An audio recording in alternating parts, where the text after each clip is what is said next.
সবাই বলে টাকার গুরুত্ব নাকি তারাই দিতে পারে যারা টাকার কষ্টটা বোঝে। আজকের দিনে দাঁড়িয়ে একদিনে এতটা রোজগার করেছি নিজের জেদের কারণে, নিজের সেই কষ্টের জীবনটা দেখার কারণে, নিজের বাবা মাকে যখন অপমান হতে দেখেছিলাম তার কারণে নিজের ভিতরে একটা জেদ চলে আসে।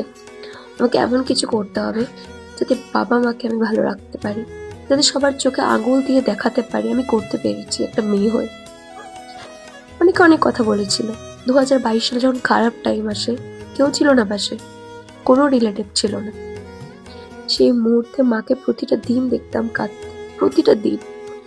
নিজেও জানতাম যার জন্য কাঁদছে সেই মানুষটা আর কোনোদিনও আসবে না।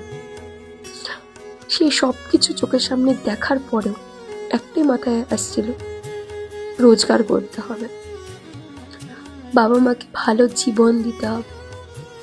বাবা মা যা যা হারিয়েছে সব আমি আমার বাবা মাকে ফিরিয়ে দেবো। আজকে সত্যি হয়তো ভগবান পাশে ছিল, তার জন্য এটা করতে পেরেছি। একদিনে সেটা আমি করে দেখিয়েছি আজকে। আমি জানি না আমি কেন কাঁদছি, কিন্তু সত্যি আজকে আমি যা করতে পেরেছি, আজকে সেলফ আপ না থাকলে হয়তো কোনোদিনও পসিবল হতো না এটা আমি করতে পারতাম।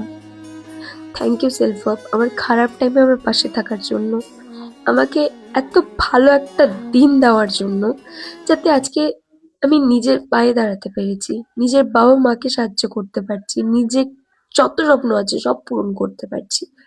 একদিনে আমি এতটা রোজগার করতে পেরেছি। আজকে হয়তো সেলফ না থাকলে আমি এটা কোনো দিন করতে পারতাম না, কোনো দিনও না।